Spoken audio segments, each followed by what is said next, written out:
A very good morning to all. So this is your Hindi period. Okay. So क्या करेंगे आज हम हिंदी में? आज हम हिंदी में नया पाठ चालू करेंगे, नया पाठ स्टार्ट करेंगे. क्या है पाठ का नाम? पाठ का नाम है गुरुवर की सीख. कौन सा पाठ है ये? पाठ 8. पाठ 7 हमने कॉपी में पूरा लिख लिया.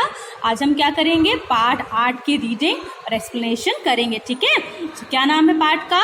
आपके पाठ का नाम है गुरुवर की सीख. इसके लिए आपको कौन सा पेज निकालना है? आपको निकालना है पेज नंबर 40. कौन सा पेज निकालेंगे आप निकालेंगे पेज नंबर 40. पेज नंबर 40 में आपको दिया है पाठ 8 गुरुवर की सीख. ठीक है. गुरुवर यानी गुरुदेव, जो हमारे गुरु होते हैं, उन्होंने क्या सीख दी, इस पाठ में हम पढ़ेंगे. ठीक है. तो ये कौन सा पाठ है आपका? ये है आपका पाठ 8 गुरुवर की सीख. चलिए फिर स्टार्ट करें. आप सब मेरे पीछे पीछे इस चैप्टर को पढ़ेंगे. ठीक है. चलिए. एक बार मुगल सम्राट अकबर दरबार में बैठे थे. सभी दरबारी व कुछ सैनिक भी थे. पास ही संगीतकार तथा कुछ अन्य भाषाओं के ज्ञाता भी बैठे थे. गीत संगीत का कार्यक्रम चल रहा था. तभी सारा दरबार क्या हो गया? आमोद प्रमोद में डूबा था.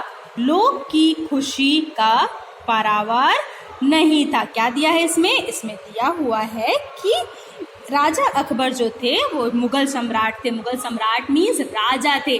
जो राजा अकबर थे वो एक बार अपने दरबार में यानी अपने महल में बैठे हुए थे. दरबार में क्या हुआ था? दरबार में कुछ सैनिक थे और कुछ संगीतकार यानी वो संगीत के ज्ञाता होते हैं, संगीत बनाते हैं. तो वो क्या हुए? संगीत. तो दरबार में कुछ सैनिक, संगीतकार और कुछ भाषाओं के ज्ञाता बैठे थे. भाषाओं के ज्ञाता मीन्स क्या मतलब होगा? भाषाओं ज्ञाता मीन्स वो लोग जिनको किसी भी भाषा का बहुत अच्छा ज्ञान हो, उस भाषा के बारे में बहुत ज्ञान रखते हो, तो उन्हें हम क्या बोलेंगे? ज्ञाता. तो उनके दरबार में कौन बैठे हुए थे? कुछ सैनिक बैठे हुए थे, संगीतकार और भाषाओं के ज्ञाता बैठे हुए थे. तो उस दिन दरबार में क्या हो रहा था? उस दिन दरबार में गीत संगीत का कार्यक्रम हो रहा था. अब क्योंकि गीत संगीत का कार्यक्रम हो रहा था इसलिए सब आमोद प्रमोद में डूबे थे. आमोद प्रमोद मीन्स बहुत ही खुशी में डूबे हुए थे कि गीत संगीत का पूरा कार्यक्रम चल रहा था. सब उस कार्यक्रम में बहुत लीन हो गए थे और सब खुशी खुशी संगीत का लुत्फ उठा रहे थे. क्या सभी लोग क्या थे? खुशी में बिल्कुल डूब गए थे. संगीतकार भी एक एक करके अपनी गायन प्रतिभा को प्रस्तुत करने के लिए उद्यत थे. अब क्या दिया हुआ है कि क्योंकि अब वहाँ बहुत सारे संगीतकार थे तो सारे संगीतकार एक एक करके अपने अपने गायन का जो उनका प्रतिभा थी वो राजा के सामने प्रस्तुत करने के लिए बहुत ही उत्सुक थे कि कब मेरी बारी आए और मैं राजा के सामने अपनी प्रतिभा का प्रस्तुतिकरण करूं. ठीक है. फिर क्या हुआ? कुछ देर बाद उस समय के प्रसिद्ध संगीतकार तानसेन, जो कि सम्राट अकबर के नवरत्नों में से एक थे, ने भी अपना राग बजाना शुरू किया. अब क्या हुआ? सारे संगीतकार एक एक करके अपनी प्रस्तुति दे दिया. तो उसके बाद आखिरी में कौन आए?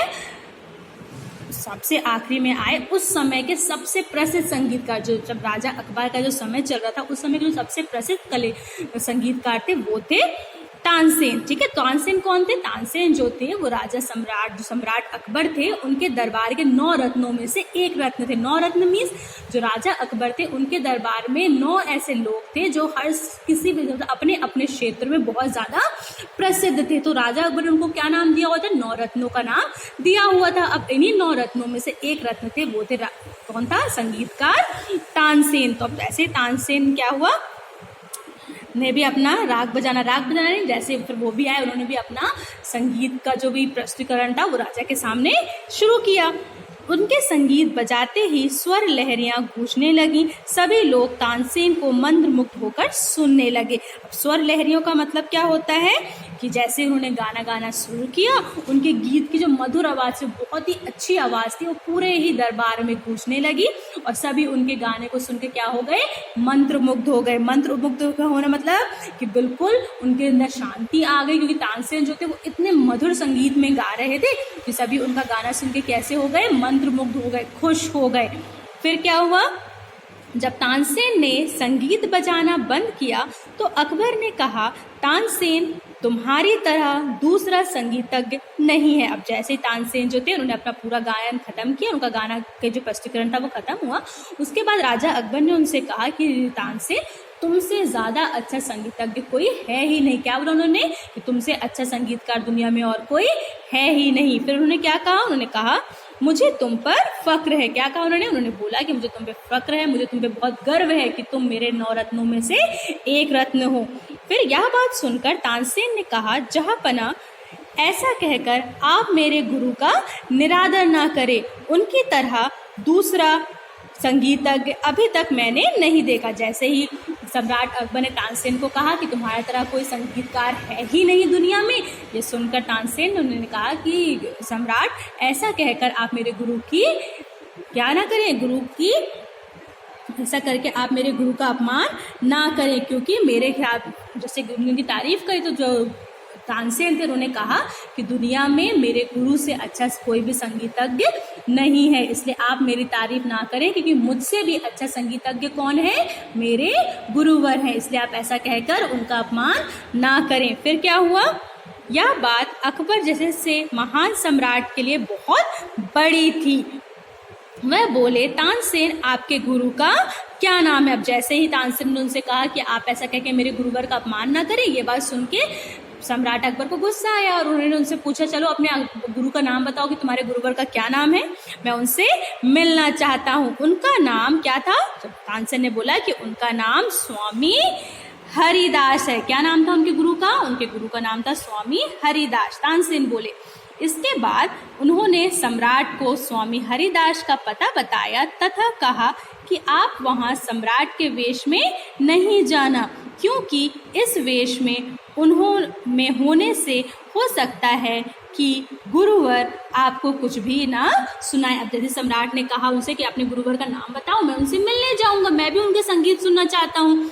तो तानसेन ने अपने गुरु का नाम बताया। क्या नाम था उनके गुरु का, उनके गुरु का नाम था स्वामी हरिदास। तो फिर तानसेन ने कहा कि सम्राट, जब आप उनसे मिलने जाए, वो कहा, उन्होंने सम्राट को उनका पता बताया और सम्राट से कहा कि सम्राट, जब भी आप मेरे गुरु से मिलने जाएं तो अपने सम्राट की वेशभूषा में ना जाए, मतलब राजा बन के उनके सामने ना जाए। आप उनके सामने एक जो मामूली इंसान होता है, एक मनुष्य होता है, उसकी तरह ही उनके सामने जाएं, क्योंकि अगर आप सम्राट की वेशभूषा में जाएंगे तो हो सकता है कि मेरे गुरुवर आपको संगीत या फिर कुछ भी सुनाने से मना कर दें। इसलिए आप जब भी उनके सामने जाएं तो आप कैसे जाएं, एक आम आदमी ही बनकर जाएं। फिर क्या हुआ, तानसेन की बात सुनकर सम्राट ने सोचा, जिसका शिष्य इतना प्रभावशाली है तो वह स्वयं कितने महान संगीतज्ञ होंगे। तानसेन की बातें सुनकर सम्राट ने सोचा कि जब तानसेन इतना अच्छा गाता है, इतने अच्छे संगीतज्ञ है वो, तो उनका गुरु कितना प्रभावशाली होगा। वो ऐसा सोचने लगे। तो उन्होंने बोला कि मैं वहां जाऊंगा और दरबार की सुख सुविधाओं का प्रलोभन देकर ऐसे संगीतज्ञ को अपने दरबार में रखूंगा, इससे मेरा यश और भी बढ़ेगा।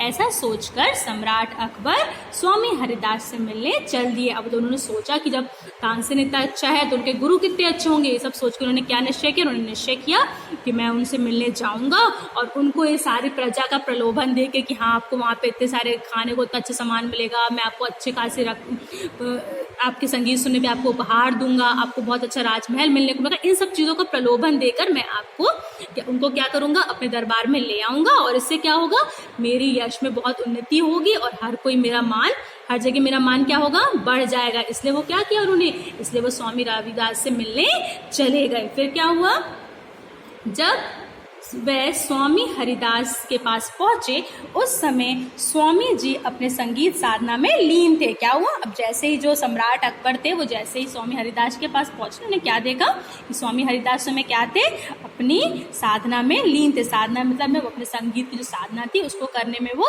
लीन थे, वो उसी की साधना कर रहे थे। फिर क्या हुआ, यह देखकर वेश बदलकर पहुंचे सम्राट ने उनका ध्यान भंग करना उचित नहीं समझा। थोड़ी ही देर बाद जब स्वामी हरिदास ने गाना बंद किया तथा अपने आंखें खोली तो सामने खड़े व्यक्ति को देखकर उन्होंने कहा, राजन आइए बैठिए। क्या हुआ, जैसे ही सम्राट अकबर ने देखा कि जो स्वामी हरिदास हैं वो अपने संगीत की साधना में लीन है तो उन्होंने उनको डिस्टर्ब करना ज़रूरी नहीं समझो, नहीं मैं इनको जो है मैं इनकी साधना से क्या क्या बोलते इनकी साधना भंग नहीं करता हूँ, मैं थोड़ा इंतज़ार कर लेता हूँ, जब इनकी साधना जो है वो ख़त्म हो जाएगी तब मैं इनसे बात कर लूँगा। तो जब कुछ देर बाद जो है स्वामी हरिदास की साधना खत्म हुई, उन्होंने अपना गाना बंद किया, तो उन्होंने क्या देखा कि उनके सामने जैसे उन्होंने आंखें खोली देखा उनके सामने एक व्यक्ति खड़ा हुआ है। उन्होंने कहा कि राजन आइए बैठिए। क्या कहा उन्होंने कहा कि राजन आइए बैठिए। हरिदास के इन शब्दों को सुनकर अकबर आश्चर्यचकित हो गए। अब जैसे ही स्वामी हरिदास ने उनको राजन कहा, राजा कह के संबोधित किया, तो राजा तो सम्राट अकबर थे बहुत आश्चर्यचकित हो गए। उन्होंने सोचा कि मैं तो एक आम साधारण आदमी की वेशभूषा में आया हूँ, तो उन्होंने कैसे पहचान लिया कि मैं राजा हूँ। वह बोले, गुरुवर आपने मुझे कैसे पहचाना।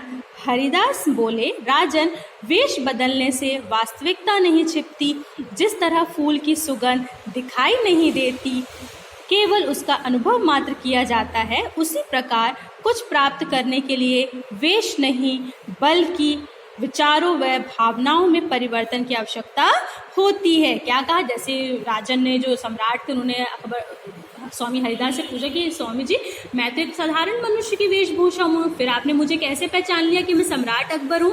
तो स्वामी हरिदास ने कहा कि मनुष्य की वास्तविकता कभी नहीं छिपती।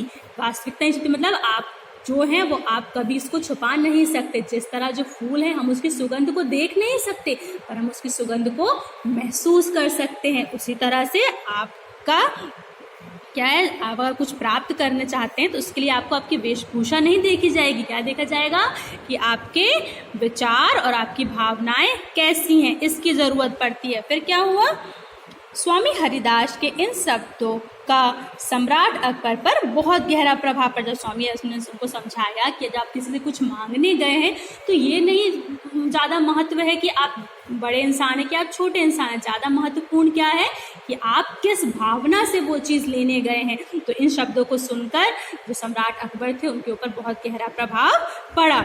स्वामी हरिदास की मुक्त संगीत साधना के प्रति समर्पण की भावना को देखते हुए अकबर उनसे और कुछ कहने का साहस ही नहीं कर सके। जब उन्होंने उनको इस तरह समझाया तो ये सारी बातें सुनकर जो सम्राट अकबर थे वो बहुत ज़्यादा क्या हो गए, बहुत ही ज़्यादा उनके अंदर ऐसी भावना ही नहीं रही, उनके अंदर इतना साहस इतनी हिम्मत ही नहीं रही कि वो स्वामी हरिदास से बोल सके कि आप मेरे महल में चलिए। तो उन्होंने स्वामी हरिदास से कुछ नहीं कहा। राजधानी वापस लौटने पर सम्राट ने तानसेन को फटकार लगाते हुए कहा कि जंगल में भी बिना किसी सुख सुविधा के जीवन बिताने वाला एक फकीर इतना अच्छा गाता है, तुम्हें तो सारी सुविधाएं हैं, तुम वैसा क्यों नहीं गा सकते। अब क्या हुआ, जैसे ही जो सम्राट अकबर थे वो स्वामी हरिदास से मिलके वापस अपने महल आए तो उन्होंने क्या किया, तानसेन को बुलाया और तानसेन को बड़ी जोरों की फटकार लगी। उन्होंने बहुत जोर से चिल्लाया और बोला कि तुम्हारे जो गुरु हैं वो बिना किसी सुख सुविधा के उस जंगल में इतना अच्छा संगीत गाते हैं, फिर तो तुमको इस राजमहल में सारी सुख सुविधाएं उपलब्ध है, फिर तुम क्यों इतना अच्छा नहीं गा सकते। इस पर उन्होंने क्या कहा, सम्राट अकबर की क्रोध भरी वाणी सुनकर तानसेन बोले, क्षमा कीजिएगा अन्नदाता, वे इसलिए इतना अच्छा गाते हैं क्योंकि वे स्वतंत्र हैं और ईश्वर के लिए गाते हैं। मैं वैसा नहीं गा सकता क्योंकि मैं आपके दरबार में हूँ और मैं आपके लिए गाता हूँ। जब इतना क्रोध किया सम्राट अकबर ने तानसेन पे, उनके क्रोध की वाणी सुनकर जो तानसेन थे उन्होंने कहा कि अन्नदाता मीन्स क्योंकि वो उन्हीं के दिए हुए चीज़ों पे रह रहे थे, उनके दरबार में काम करते थे, उन्हीं के दिए हुए चीज़ों से वो अन्न खाते थे। इसलिए उन्होंने कहा कि अन्नदाता मुझे क्षमा कीजिए, मैं इसलिए इतना अच्छा नहीं गा सकता। क्यों नहीं गा सकता, क्योंकि जो मेरे गुरुवर हैं वो क्या है, स्वतंत्र है, वो कभी किसी के लिए नहीं गाते, वो किसके लिए गाते हैं, सिर्फ ईश्वर के लिए गाते हैं, इसलिए वो इतना अच्छा गा सकते हैं। और मैं क्या करता हूँ, मैं तो आपके दरबार में हूँ, मैं आपके लिए गाता हूँ, इसलिए मैं इतना अच्छा नहीं गा सकता। फिर तानसेन की विनम्र वाणी सुनकर अकबर बोले, वाह तानसेन, तुम और तुम्हारे गुरु दोनों धन्य हैं, किसी को कुछ कहने का अवसर ही नहीं देते। सारा दरबार ठहाकों से गूंज उठा। जब तानसेन ने अपनी बात सम्राट अकबर के सामने रखी कि जो मेरे गुरुवर वो इतना अच्छा इसलिए गाते हैं क्योंकि वो क्या है, स्वतंत्र हैं और ईश्वर के लिए गाते हैं, और मैं तो आपके दरबार में हूँ, मैं स्वतंत्र नहीं हूँ, मैं आपके लिए गाता हूँ। जब उन्होंने अपनी पूरी बात सम्राट अकबर के सामने रखी तो सम्राट अकबर को उनकी बातें सुनकर उनको बहुत खुशी हुई और उन्होंने बोला कि तानसेन तुम और तुम्हारे गुरुवर दोनों क्या हैं, महान है, कभी किसी को कुछ कहने का मौका ही नहीं देते। और ऐसा कह के जो सारा दरबार था वो ठहाके लगा के जोर जोर से हंसने लगा और सब दोबारा से खुश हो गए और तानसेन का गाना सुनकर फिर से मंत्रमुग्ध हो गए। ठीक है, तो क्या पढ़ा हमने? आज हमने लेसन नंबर 8 गुरुवर की सीख पढ़ी कि हमें क्या करना है कि किसी के पास हम कुछ मांगने जा रहे हैं तो हमें ये नहीं देखना है कि वो राजा है या फिर वो आम इंसान है। हमें ये देखना चाहिए कि उसकी इच्छा और उसकी भावना कैसी है, कि जो व्यक्ति ईश्वर के प्रति समर्पित है उसका हर चीज़ अच्छा होगा, और जो व्यक्ति हमेशा अपनी चीज़ों को लेके बहुत चिंतित रहेगा कि हाँ मैं किसी को प्रलोभन देके अपनी चीज़ें करवा लूँगा, तो वो चीज़ नहीं हो सकती। ठीक है, तो आज हमने लेसन नंबर 8 गुरुवर की सीख की रीडिंग और एक्सप्लेनेशन किया। अगली क्लास में हम इस चैप्टर के शब्दार्थ कॉपी में लिखेंगे। ठीक है, आज का आपका होमवर्क है कि आपको पार्ट 8 गुरुवर की सीख की रीडिंग अपने घर पे करनी है। ठीक है, यह आपका होमवर्क है।